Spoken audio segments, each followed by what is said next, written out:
Welcome to the 48 Rules of Retirement.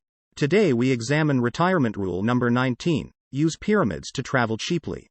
We last talked about negotiating the best deal on your fixed income. There's another money-saving strategy retirees might adopt that involves cheap travel. A perk associated with retirement is the opportunity to travel on a whim. Off-season, discounted, last-minute deals save a ton of money. Exotic, tropical Caribbean beaches with pristine white sand and undulating waves beckon you to indulge in a spate of hedonistic excess.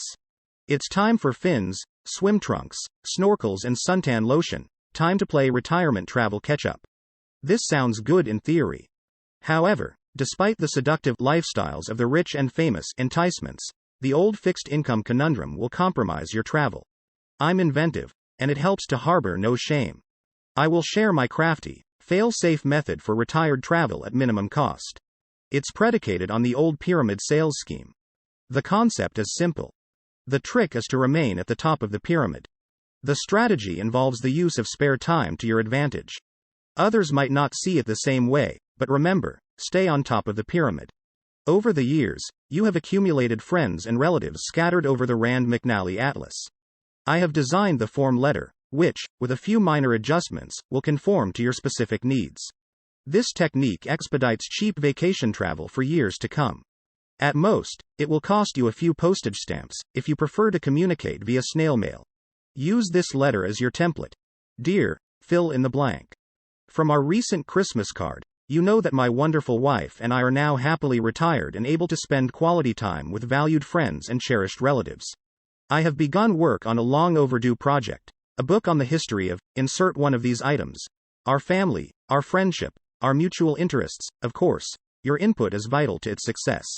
Research during this project is time-consuming yet agreeable. We can stay with you either the week of, insert week, month, or, insert alternate week, month. As you may not yet be retired, this provides you with the required flexibility to alter your schedule.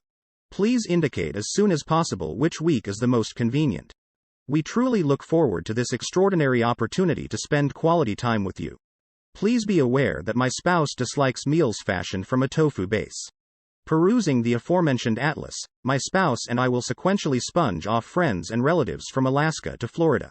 A few direct costs involve transportation and some meals in between visitations with our hosts.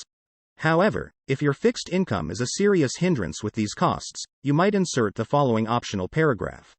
We intend to publish our book, and a signed copy will be offered to our insert friends or relatives.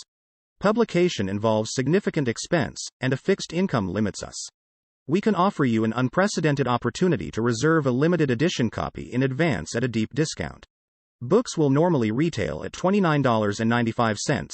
However, we will accept $23.95, a whopping 20% discount. There it is. No more scanning newspapers for cheap seats. No need to fly standby. Now, you may travel when you want, where you want. Astute readers will anticipate subsequent strategies. Your next letter begins, I have terrible news. My spouse accidentally deposited my research in the trash. We will definitely need to visit you again. Insert previous form letter. I realize that the money issue for retirees seems difficult, so I will now suggest another useful technique. This is a simple yet relaxing method in which to earn extra money while performing a valuable public service that will be well received by motorists.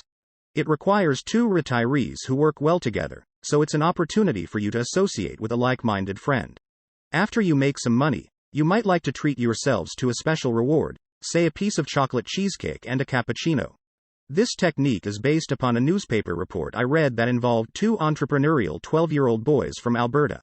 In Western Canada, young people develop shrewd money-making skills at a tender age. Here are the instructions. Place two folding lawn chairs inside the trunk of your car. Also throw in a magic marker and two large pieces of cardboard. Drive around until you find a cop who is holding a radar gun. One retiree sets up ahead of the police officer with a sign that advises oncoming motorists in big letters, radar trap ahead.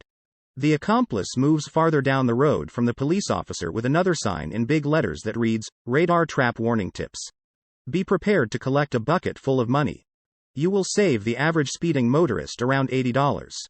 The two 12-year-olds were well on their way to amassing a fortune. Who says the old cannot learn from the young? Warning. After a reasonable amount of time, it's wise to move to an alternate location.